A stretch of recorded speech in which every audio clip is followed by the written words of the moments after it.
So it started off as just a normal day. She was just kind of lethargic, just feeling fatigued. And I thought she just kind of had a cold. And then I looked at her, and my mom always jokes that I have naked kids because they like to hang around without shirts on. And I was kind of lucky that that was the case that day, because when I looked at her, I noticed that her chest was contracting a lot.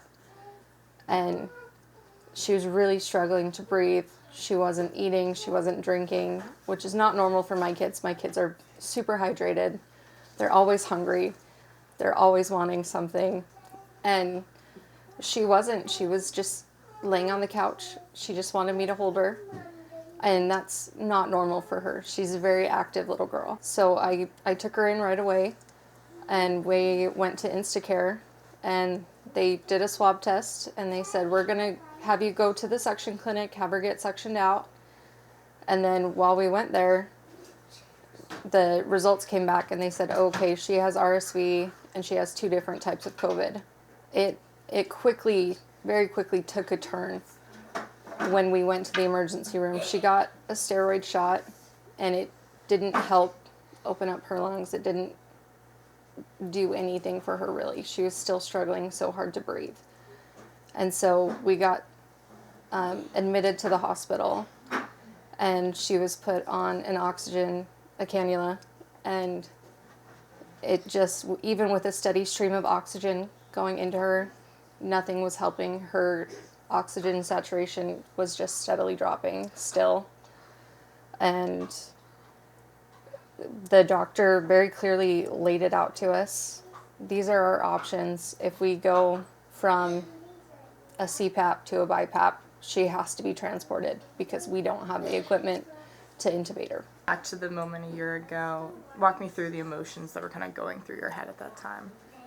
I think it's just like scary. It's just like sheer terror at the thought of losing a child. And for most of it, I was just in shock and just kept telling myself, just be strong and just don't show it. Don't break down in front of her. Just be strong for her and be brave for her. And how is this? Would you ever have thought that, like COVID we hear is common, for example, some of those illnesses, that it could turn to something so severe? I didn't think that it would be that severe. I think it was the combination of the two that really knocked her out. We always hear about RSV being so bad for babies and little kids, and then for her having both RSV and COVID at the same time, I think that's what really knocked her down so much. And it just was really impacting her lungs to the point where she really just could not get a full breath, couldn't breathe, and her body was working so hard to just pull in a little bit of oxygen. What was kind of going through your head when you went to multiple hospitals and care, and having each one tell you they didn't have what they needed? It was so frustrating, and it got to the point where you just think, where am I supposed to go? Where do I take my child? And hearing that the hospital in your hometown where you live, that's so close to you, which is why you stayed here, doesn't have what you need and has to outsource, and then you have to go 4 hours away up north, and then the one that in Salt Lake City turns you away because they're full. They were like double stacking patients. People who had the same symptoms were in rooms together. And so you have to go another hour. So at this point, we're 5 hours away from home, and we get to Lehigh at Primary Children's, and I'm just wondering, is she even going to make it this long? Because we've had to go through 2 ambulances and a plane just to get here. And we've already spent the night and most of the day in the emergency room and their pediatric unit. that doesn't have the right equipment. And can you tell me a bit more of what you were saying of make you rethink choosing this location or having more family come here? I mean, my husband's from here originally, and we have a lot of family here. His parents are here, my parents are here, and I thought it would be a great location because we have the hospital here, it's so close, and originally, this is where I gave birth to both my kids. So I was like, the hospital's right there. If anything happens, we can just walk across the street. But now it kind of gives me pause. It makes me rethink, because if they don't have the right equipment, if we don't have what we need, then what's the point? And if they can't treat children accordingly because it's not as lucrative, it's not as profitable, then really what's the point of staying here aside from just seeing family? Do you feel like that she ended up okay? It's all right, or what do you want to see done from local officials to maybe bring some more care here? I think that we need to change how the children are treated in hospitals. They need to get the equipment. We need to actually take care of the children, because they are our legacy. They are the ones who are going to be here after we're gone. They're the ones who are going to inherit what we leave behind. And we need to take care of the next generation. And is there nervousness whenever she gets sick now, or? Oh yeah. Anytime, especially if it's anything respiratory, I get paranoid. I always, in the back of my mind, am wondering if it's going to happen again. And then you said Nellie's kind of all back to normal now, though? You feel like she's herself again? Oh yeah, she bounced back, and it thankfully happened very quickly.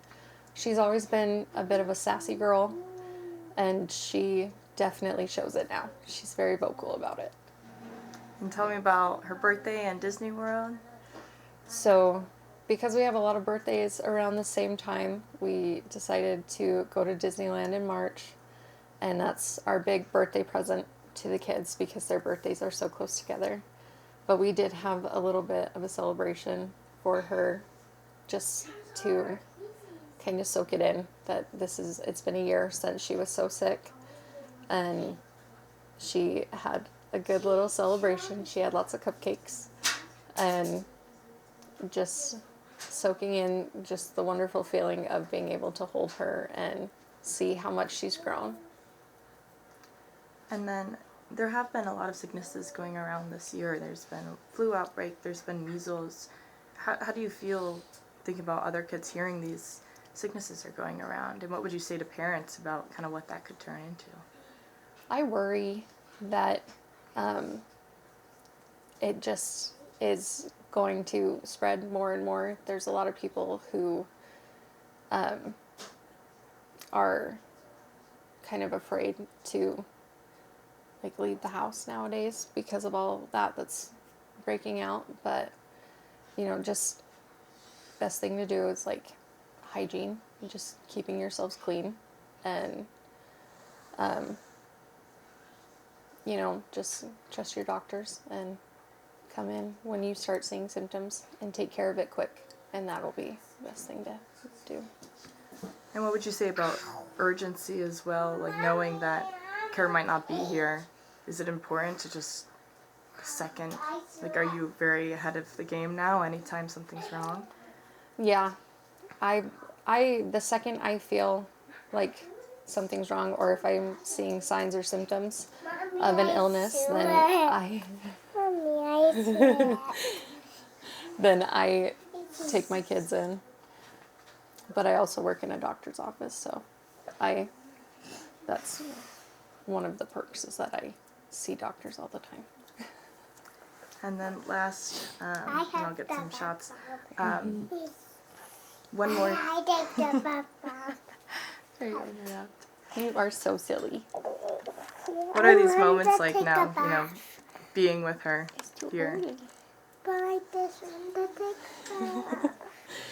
They're full of laughter and sometimes disbelief because she says the most out-of-pocket things sometimes.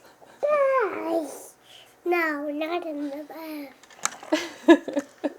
And then, could you tell me just one more time, like when you got to the hospital, what they said to you about how they don't have the care and kind of how that made you feel? I'm sassy. It made me feel frustrated and honestly kind of angry because that's what the hospital is here for, is to take care of the people in the city, and to hear that they don't have what's necessary for some of its most vulnerable people is just really disheartening and really frustrating to hear. And you thought you might lose her. I thought I could lose her.